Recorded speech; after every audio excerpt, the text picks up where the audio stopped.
Sorry, everyone. Okay, here we go. Okay, so once again, my name is Alicia Cox. I'm Executive Director of Yellowstone-Teton Clean Cities. We've been offering these renewable diesel working group meetings for, I think it's over 2 years at this point. So this month, though, we decided that we wanted to kind of focus on just a little brief, Renewable Diesel 101. I think many of you attend almost all of these meetings, so thank you for being here consistently. So I don't want to bore you all too much, but it's always also always kind of nice to just reorient ourselves to the fuel that we're talking about.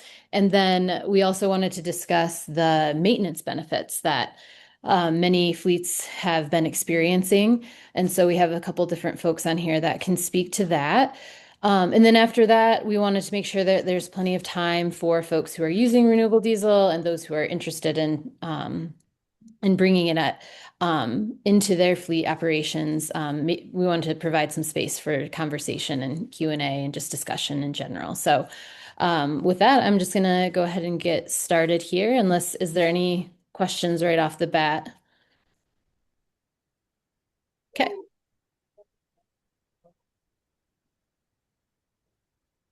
Okay, so just a little background in Yellowstone-Teton Clean Cities. We are a program of the Department of Energy, and we used to be in the energy efficiency and renewable energy office, but that's now something about critical minerals. But there are about 85 other coalitions throughout the country doing similar work to that we are doing. And the mission is to advance the nation's environment, energy security, and economic prosperity through collaboration with communities by building partnerships with public and private stakeholders. But essentially, we're working to make sure that any fleet, any business, any government and individual has access to an understanding of the different alternative fuels that are available to them. And we want to provide the information and funding to help make sure that they can use that if it makes sense for their fleet operations or their home, personal, family operations. So this is our website.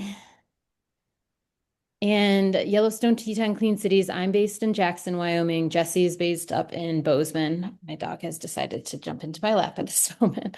So we work in Montana, Wyoming, and Eastern Idaho. And recently we've been working toward having more of a presence in Montana. And currently we have like kind of a funky shape for Yellowstone-Teton Clean Cities there in the middle of the of all three states, and then you can see the outline of the Apprentice Coalition for Montana Clean Cities. So moving toward full designation there to have even more resources and support for all the states that um, we operate within. So this is just the brief 101, but what is renewable diesel? So it is not biodiesel. I was just talking with somebody today, and a little unfortunate that they sound so similar because there definitely have been some fleets that have been have had some issues with biodiesel over the years. So I think just because of that and the I guess the impact that that has had on them, people have been maybe a little less interested in renewable diesel, but they are different. Um, Renewable diesel is chemically equivalent to petroleum diesel, but it is much cleaner. So it can be blended with petroleum diesel in any amount. Steve with JHMR can attest to that. He's doing that frequently. It requires no change to your engine, fueling system, or handling. So this is a truly drop-in fuel. You don't need to buy a new vehicle to be able to use renewable diesel.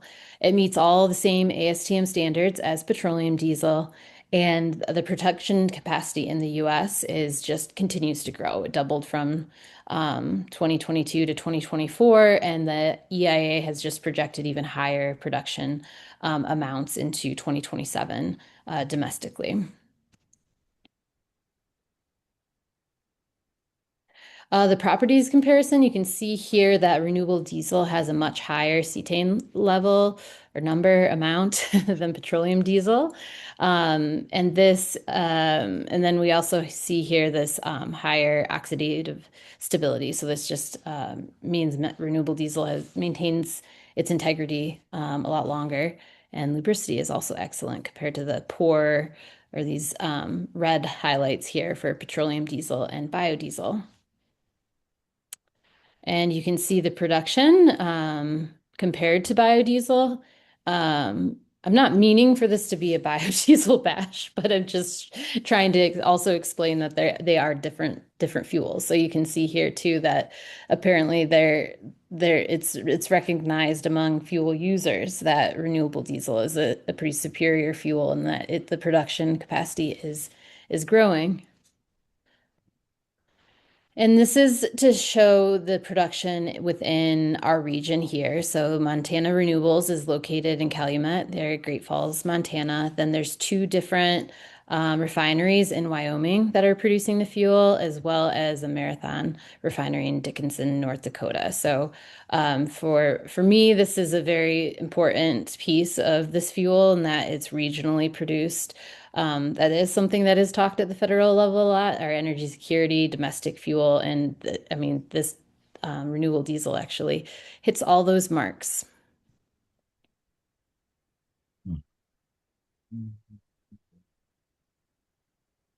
This is just another slide kind of explaining some of the production capacity, mostly here, or mostly for Montana Renewables.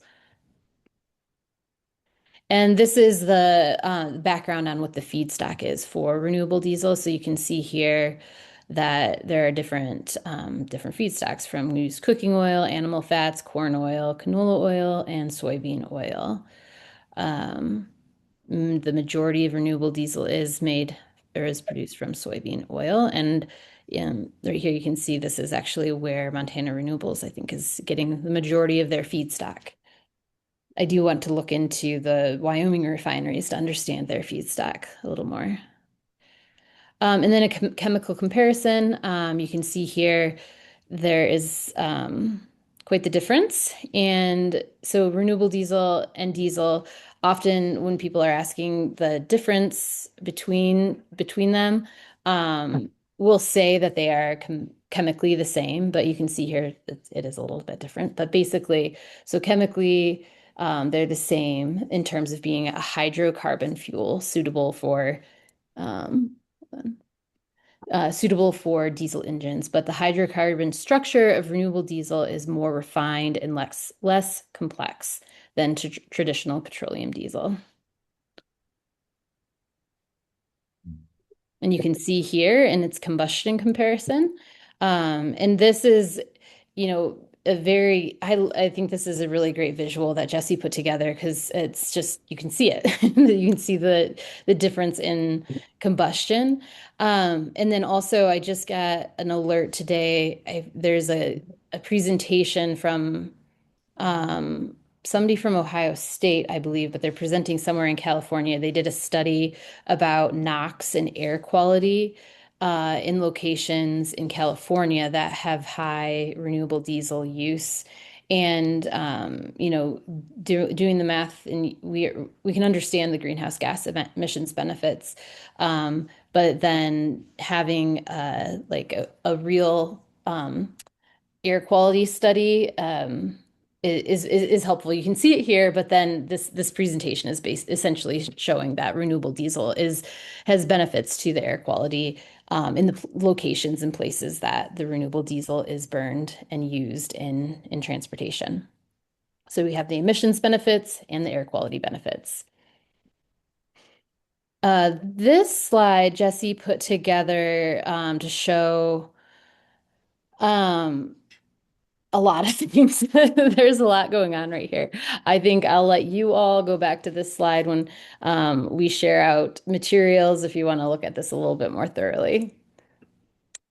And another thing that we'll hear from Mike with Idaho National Lab here in just a moment, but years ago, it was Idaho National Lab that actually got us into looking at renewable diesel for fleets in our region.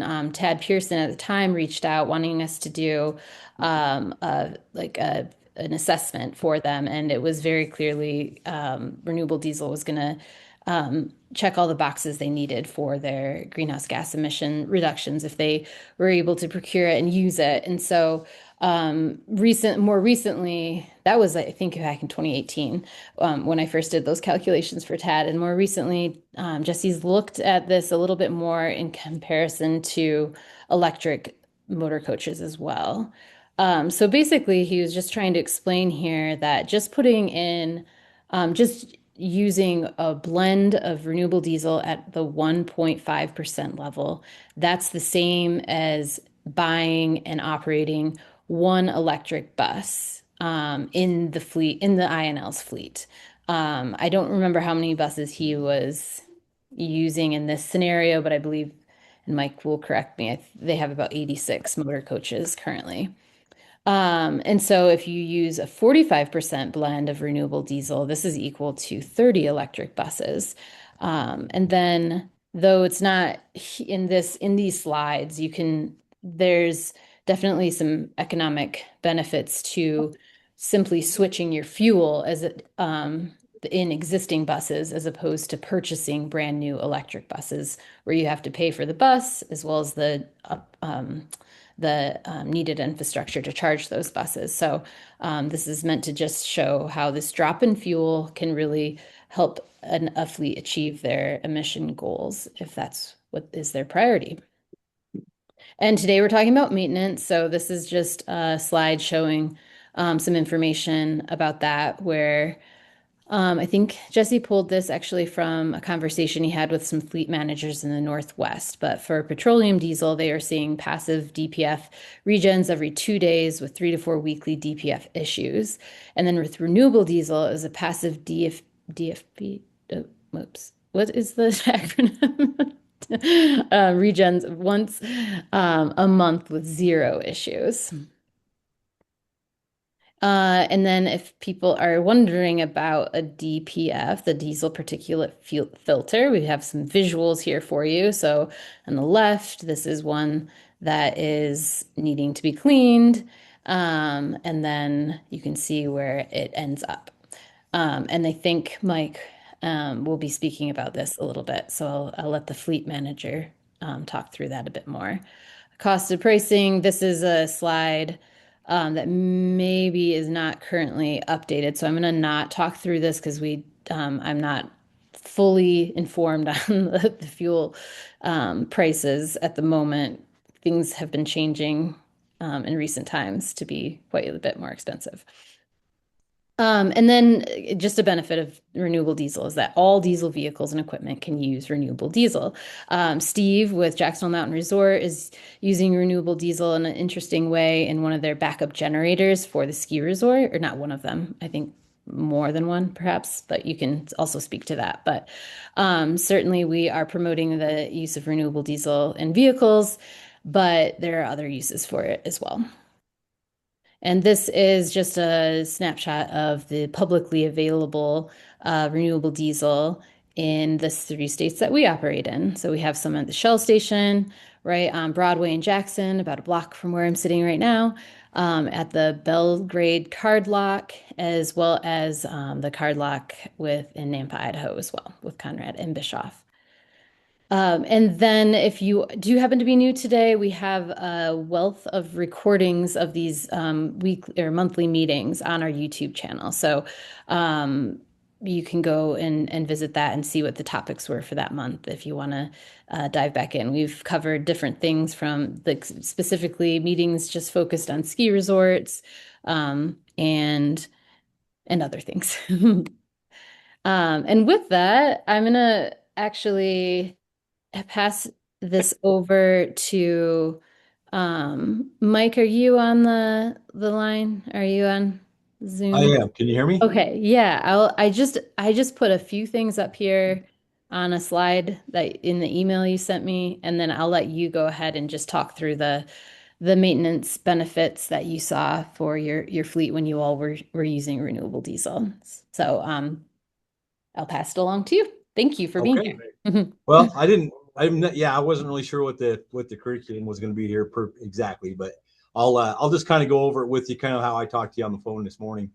Um, based on the fleet that we have a lot of varying pieces of equipment. We have anywhere from buses up to great big huge cranes, and I mean a lot of different varieties of equipment that actually use diesel.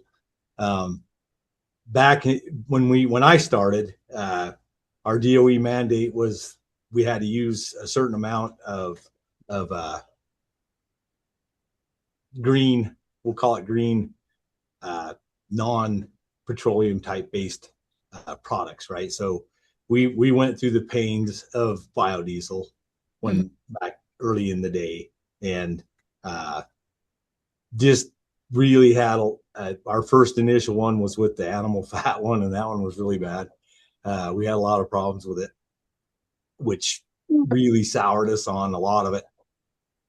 And then after that, we did finally get a pretty decent plant-based bio that was B20 that we used for years that worked quite well. It wasn't until we got the R99, which is the renewable, when we started running that was a huge gain for us as far as maintenance and stuff goes. We had way less issues with that fuel right out of the box, right? We didn't have the issues with the freezing, and we didn't have the issue, near the issues that we'd had prior with the other biodiesels that we'd ran. We had a problem with algae building in our tanks and all kinds of problems with the other stuff. Truly didn't have that problem, like I said, once we started running R99. And I don't remember the exact year I think we started using that. It sounded like Alicia had touched on when that date was. It seemed to me I like think it was 2018 or 2019 that you all started. Yeah, it would have been around in that time frame. At that time, so our coaches range from 2012s. So the majority of our coaches are 2012s, 2016s, and now we have the newer, 20 anywhere from 2020 to 2025s. But the majority of our coaches are the 2012s, and those buses have had a variety of things, right? So they've had the bio, the two versions of bio, and then we've also had the R99. And once we started running the R99, so I don't know how many if you guys are all familiar with the DPF and the maintenance that goes with that, right? So we run Cummins engines in all of our buses, and Cummins' recommendation is to clean the DPF every 200,000 miles. And in most cases, they're usually pretty dirty. What we found once we started using the R99 is two things. The first thing that we noticed is that the buses wouldn't regen near as often as they were prior to running the R99. And then once we started running R99, it reduced the amount of time. And one of the other things, so we put together a program. So every 200,000 miles, we were bringing the bus in and doing a maintenance program on it, where we at 200,000, we pulled them out, and it's quite a job. So it's about anywhere from 40 to 50 hours on a bus to get that system out and tore apart and take it in, have the filter cleaned, and then put it all back together. So the cost was, as we got on here, right anywhere in that average area from anywhere from $6,500 to $7,500 to perform that service. And when we were doing them pretty consistent, but what we found was most of them, the ones that we were doing, we'd pull them out, we'd take them we had a company that was cleaning the filters for us. They weren't dirty. So then we just started tracking it. So there's a system inside the ECM part of Cummins product that will track the soot level that they get, right? So you can kind of track that also. We started doing that, and then we thought, well, rather than keep doing this, because we're basically cleaning a clean filter, we extended that out. Cummins put in, so their recommendation on anything, any of their engines that currently have after treatment systems on them, they, used to be diesel engines were good from anywhere from, 500,000 to 1,000,000 miles, right? Before you had to start really doing too much to them. And after they started putting, once the government required after treatment systems, they reduced that number down to 350,000 miles.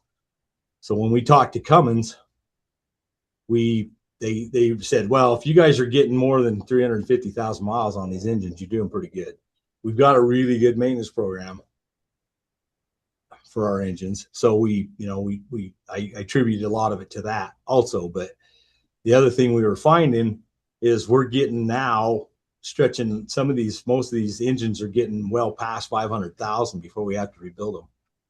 And when we pull them out to rebuild them, we're tearing them down. We also go ahead and look, this is the time we're like, well, this is out right now. We're in time to check that DPF for silt levels.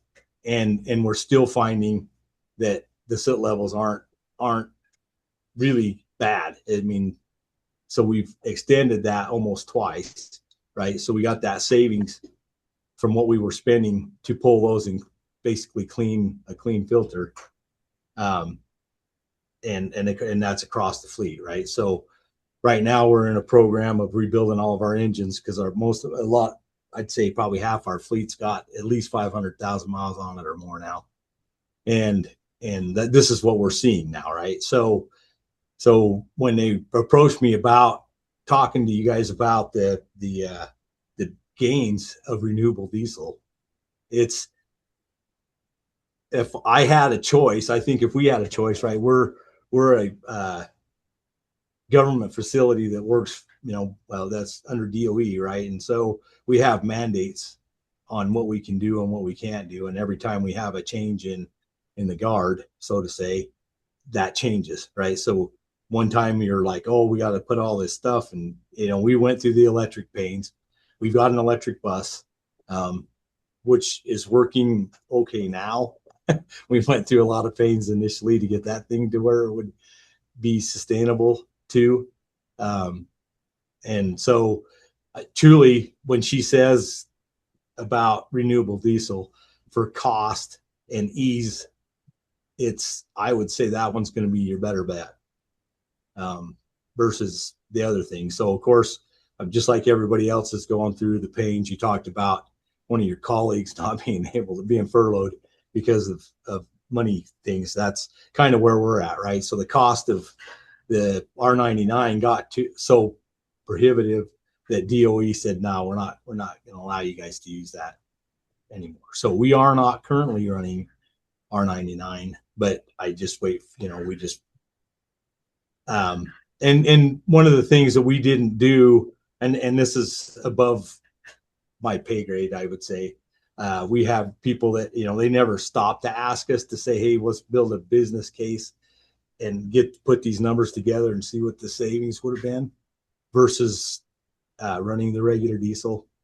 But that said, that's why we didn't, right? Because I didn't have anybody prompting me to give them these kind of numbers, because I guess maybe in that level that's not something that they're worried about. But anyway, that's kind of our experience we've had with R99. Great product. I think if you have a private business, I think that you would definitely have a lot of gains on your maintenance side of things by running it. So, and then I guess I can open it up to anybody who has any questions. Hey, Mike, we put some in the chat. Maybe go to those if you wanted. Well, let me try. This is my first time. Oh, there. This is my first time using Zoom. So we always use Teams stuff. So. Oh, wow. Did you hear about COVID? It happened all over. Yeah. Well, yeah. But like I said, we use Teams instead of Zoom. So you're ahead of all of us. Total maintenance annual expense is your 600,000. Well, so I mean, it's a mine. That's that's a minor part of it, right? I mean, we have our other maintenance is, of course, the oil changes and all the things that go with it, right? To keep the engines running longer. But so I wouldn't have an exact number for that. I don't know where we'd be on that, but because I don't know what our whole annual, that's another level. There's people that here that keep track of what our expenditures are. And as long as I'm not costing them too much money, they don't tell me what else everything else is, right? Stay there.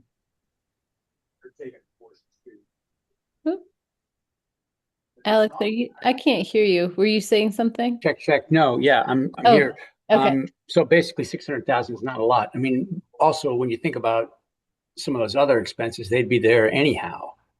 Like the oil changes, right? You got to change oil, whether you're same interval, whether you're using renewable diesel or not.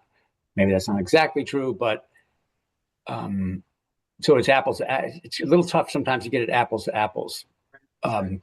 Whether this amount of savings is a big deal or not. But it sounds like in your mind, it's not a big deal compared to the total budget or typical spending on maintenance.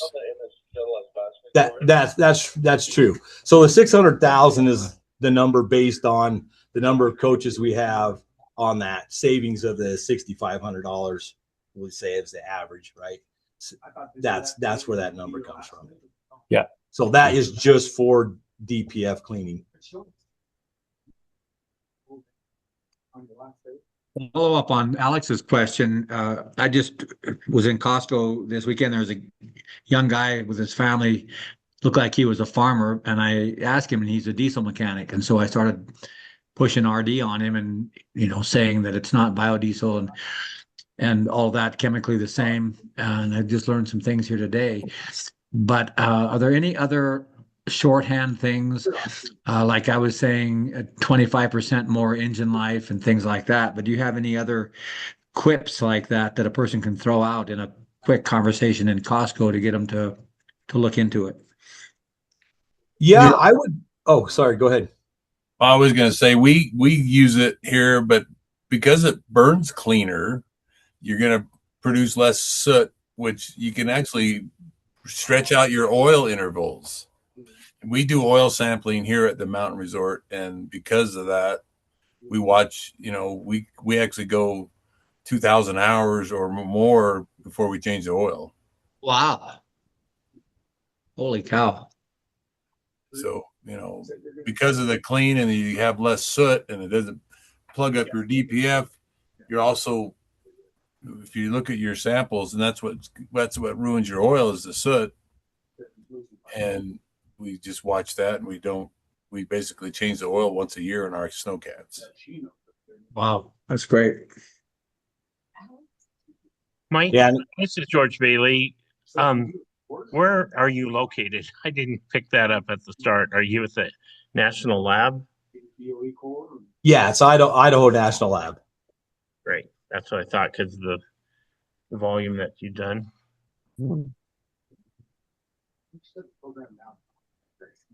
George Bailey, weren't you in a movie? Yeah, it's Steve Held was the producer. It's his first movie that he was the director producer, and it was called "It's a Wonderful Life." And I whole claim to fame to Steve. I just might jump in real quick to let everybody know we've been working on this issue for a while, and Jesse has been extremely helpful. We love him, but we're going to be the first heavy duty or class 8 charging station in the Pacific Northwest. First one in Montana. We're going to have close to 1 megawatt of power, and we're working with a company out of Seattle called PACCAR, and they're the company that builds the Peterbilt and Kenworth trucks. They're building Class A fully electric vehicles, And so we start with St. Regis, and we'll be offering the fast charge, but we'll also have renewable diesel because a lot of our trucks are still on the road and they want to do um, drop-in fuel.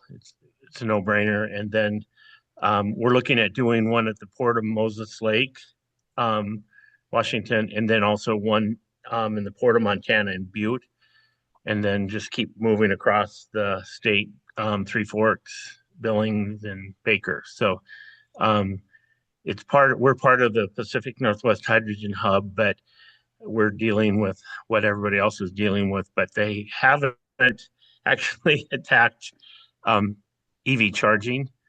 And not only PACCAR is one of the largest truck manufacturers in the world, but Elon Musk is coming out with a semi. And just so you know that what's scheduled to happen over the next um, few years, Elon anticipates that they'll have 50,000 trucks. They're manufacturing them in a facility in Nevada somewhere. I don't know exactly where, but they're going to have 50,000 trucks by the end of 2027. So the EV charging of large and mid-sized trucks is coming, fleet management.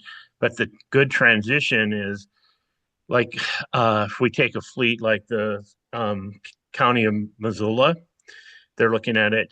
We can reduce carbon emissions somewhere close to 80%, and the price, at least the current price of renewable diesel and petroleum-based diesel are somewhere in that same neighborhood. So this stuff is happening, and we definitely want to bring it to Broadus because we have 1,800 trucks a day that go through Broadus, and most of them don't stop and refuel. But we feel like if we had a renewable diesel fueling opportunity there, they would, and also work on the fast charge. Well, if we had a positive school superintendent here, we could probably get that done. Hey, George, the guy who actually owns the gas station in the middle of town in Broadus lives in Bozeman, and his sister runs it right now. His folks ran it before. He's an attorney in Bozeman, and I'm going to be there on the 24th. I'm going to be in Missoula on the 20th, and I hope you'll come over to the Guild. But on the 24th, we're going to be at Pizza Campanea, if anybody is around and wants to meet there. There will be one Jesse Therian who won't be talking about any of this at all, but he'll be there. And if you wanted to come, maybe we can wrangle this guy to come in and talk to him about putting that in the Broadus gas station. Yeah, I can't be. I'm going to be in DC.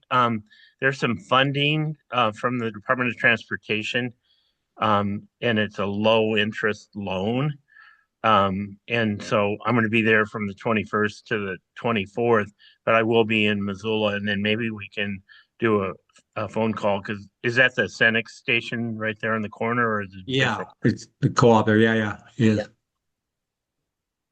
It's so funny because I was a school superintendent in Broadus in one of my other lives, and I was down there at Steve's place 2 weeks ago or 3 weeks ago. Saw one of my most favorite people in the world, and she was working. And then we talked to some good old boys who were explaining renewable diesel, and they go, "That's a darn good idea."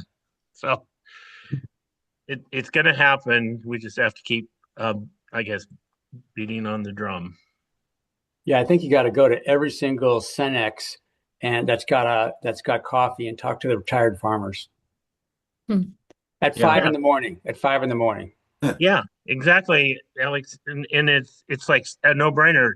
They get to raise the crop, canola oil, whatever the beef talon gets to be used, and they get to use the product in their neighborhood versus shipping it all over, the base product all over the world. And they get it right away.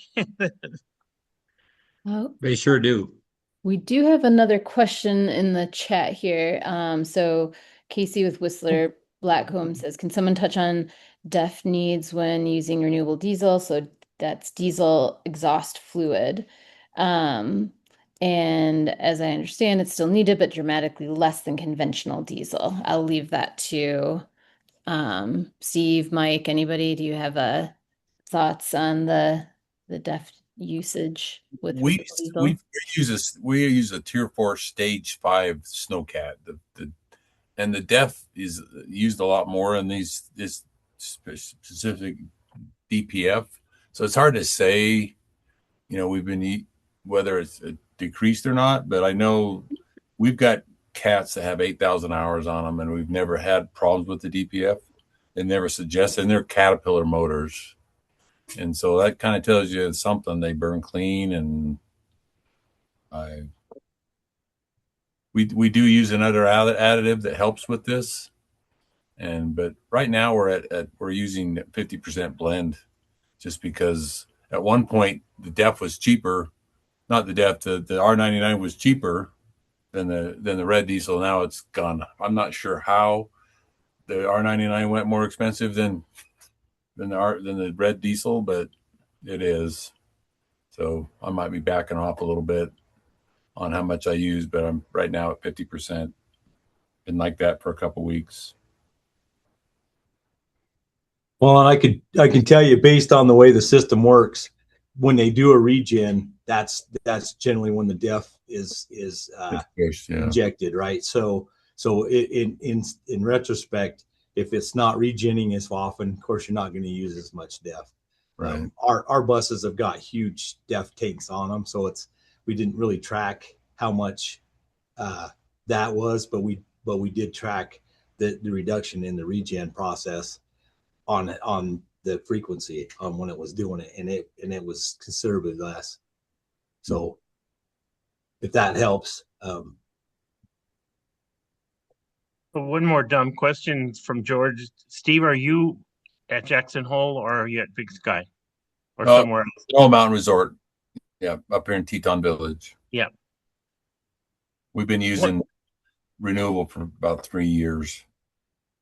I might need your help. We have a ski resort here on the border of Idaho and Montana, Lookout Pass. And so I think a lot of times if they can talk to somebody like you, Steve, it's perfect because we're going to have the ability to distribute,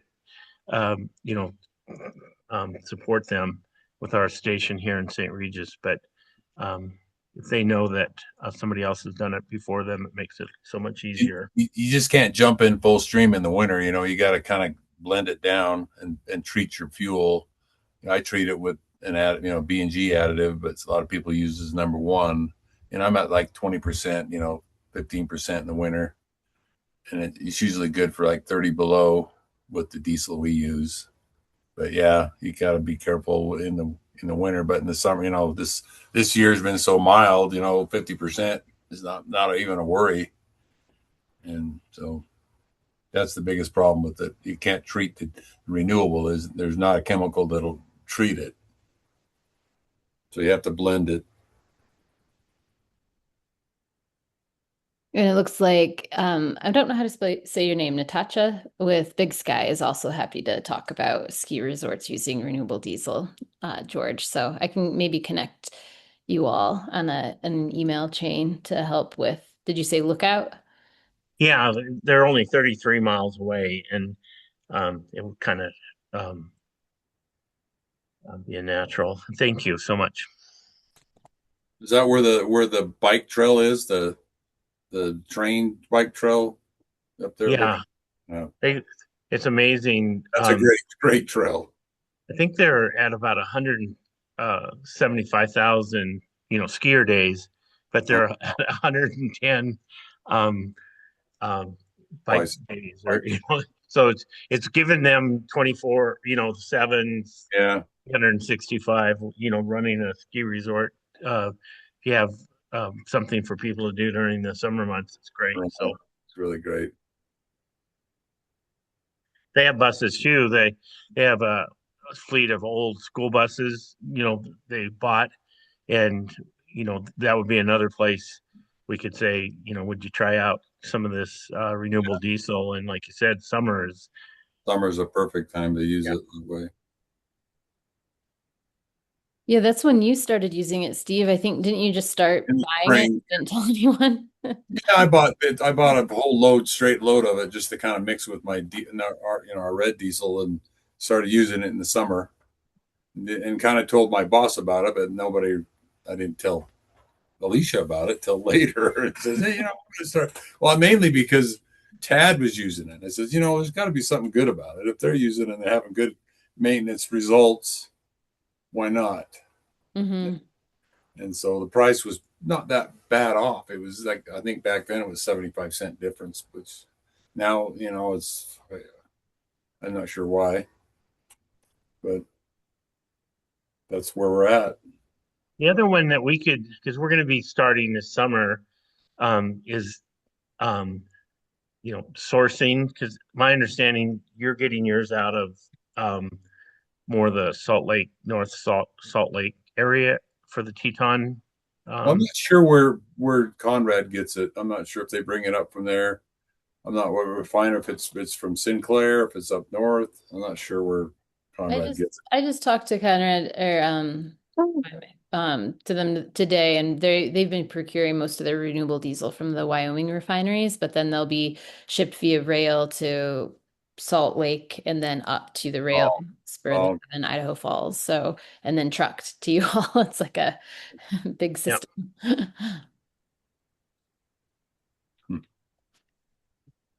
yeah. Conrad has their own tank there. It's heated. It's dedicated just to, but it's a clear R99, so it's got the road tax and all that stuff in it. We just need to convince him to get red R99, so it's quite as expensive.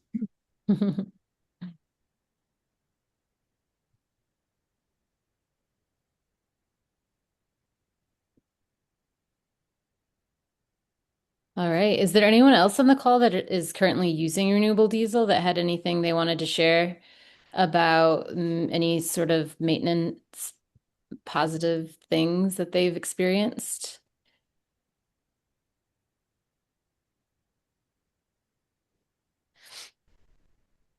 Jack, do you know what blend level that you all are using out at the airport? Are you and I don't know that have you all been using it long enough to notice any benefits? Yeah, so no real, well, benefits being the kind of emission side of things is the main Hmm. aspect of what we've been tracking. Maintenance has been good. Our equipment manager, Tom Whitaker, has been great in I terms of won't be up tracking. there, but happy to jump on a Zoom. Oh, oops. Um, Tom Whitaker has been great in terms of testing gel points and things like that, and all of his results have come back positive. We've been operating with like a roughly 30% blend throughout the summer months. Um, and which is, this was essentially our first year, which was last year. Um, and so yeah, it's been all good so far. And we're hoping to increase the summer blend this year and also try and start testing 10, 15, 20% blends during the winter. That's great. Fingers crossed. And yeah, big thanks to this group for leading that charge. Absolutely.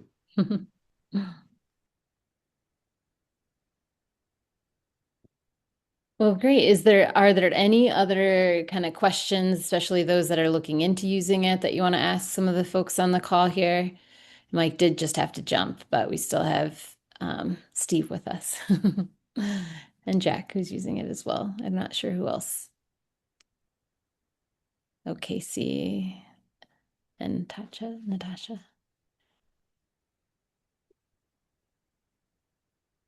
All right. Well, this was recorded, so we'll upload this to YouTube. Feel free to email me if there's anybody that you need to be connected to. I'll do a email introduction to get everyone on the same page for the ski resorts there. And then yeah, don't hesitate to reach out if you have questions, if you need help procuring the fuel, anything. We want to make sure people are able to start using this ASAP. As we've talked about, it's a drop in fuel. So thank you all for being here. Appreciate it. So Even much. even though you guys do repeat a lot of the same things, that's really valuable to us. Even questions on here, we're wanting to have more explanations on things that you've gone over other times, but it takes a while to get this through our heads. So I really appreciate the repetitive nature and also having new information every time. Appreciate that. Oh, great. You're welcome. Thanks much. Yep.